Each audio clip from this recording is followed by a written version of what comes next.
रांची जमीन घोटाला मामले में गिरफ्तार 6 आरोपियों की आज रिमांड अवधि खत्म हो रही है और ईडी इन आरोपियों को फिर से कोर्ट में पेश करेगी। देखना ये होगा कि जांच एजेंसी फिर से रिमांड मांगती है या नहीं। वहीं इस पूरे मामले में 7 आरोपियों सहित रांची के पूर्व उपायुक्त छवि रंजन से भी पूछताछ की गई है।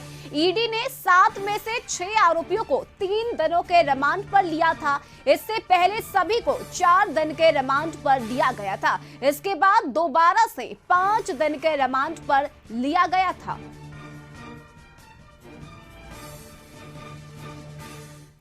और संवाददाता राजेश हमारे साथ जुड़ चुके हैं। राजेश, सभी 6 आरोपियों की रिमांड अवधि आज खत्म हो रही है। क्या लग रहा है, ईडी क्या एक बार फिर से उन्हें रिमांड पर ले सकती है?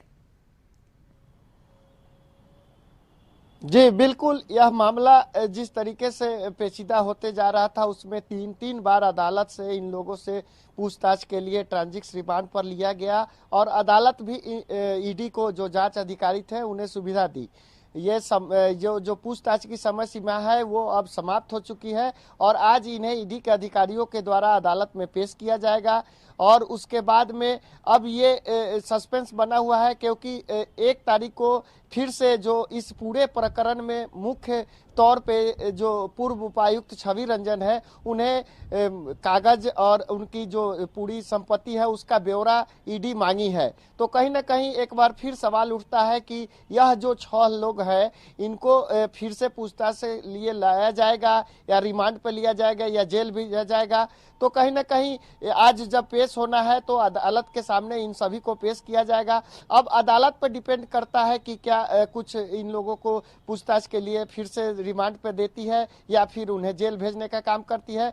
फिलहाल अभी जो पिछली बार पूर्व उपायुक्त जो छवि रंजन है उन्हें पूछताछ किया गया और फिर से उन्हें एक बार 1 मई को पूछताछ के लिए बुलाया जा रहा है। तो कहीं ना कहीं इन लोगों की अब समय सीमा समाप्त हो रही है। अब फिर से एक बार इन्हें अदालत में पेश करने का काम ईडी के अधिकारियों के द्वारा किया जा रहा है। बिल्कुल राजेश, साथ ही अगर बात करें तो लगातार इस पूरे मामले को लेकर ईडी के द्वारा छापेमारी भी की जा रही है। तो क्या लग रहा है कि अब तक क्या कुछ ईडी के हाथ अहम सबूत लगे हैं?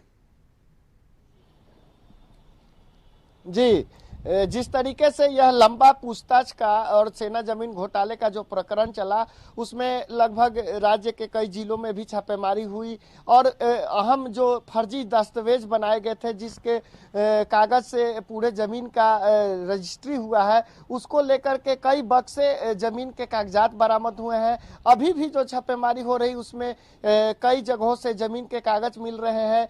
जो अभियुक्त हैं उनके मोबाइल और कॉल रिकॉर्ड भी जब्त किए गए हैं। तो उससे सीधे तौर पे ये जो मामला सामने आ रहा है इसमें और कई बड़े अधिकारियों के संलिप्तता होने की नजर सामने आ रही है और कहीं ना कहीं और जो छापेमारी होगी उसमें जो इसमें कई जो सीओ हैं, सीआई हैं, वो लोग भी फंसते हुए नजर आ रहे हैं।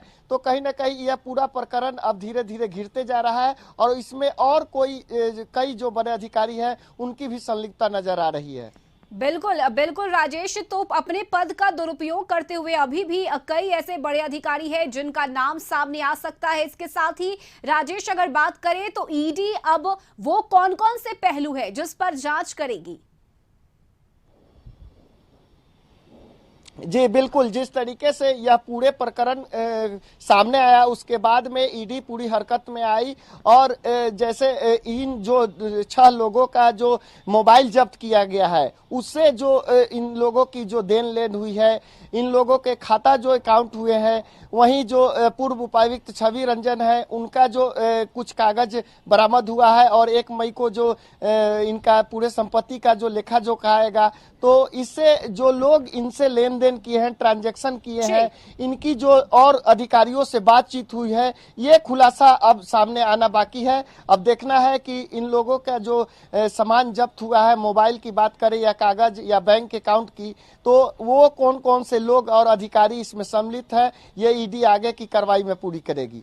बिल्कुल बिल्कुल राजेश, देखना होगा कि क्या उन सभी 6 आरोपियों को एक बार फिर से ईडी रिमांड पर लेती है या नहीं। फिलहाल बहुत शुक्रिया आपका तमाम जानकारी के लिए।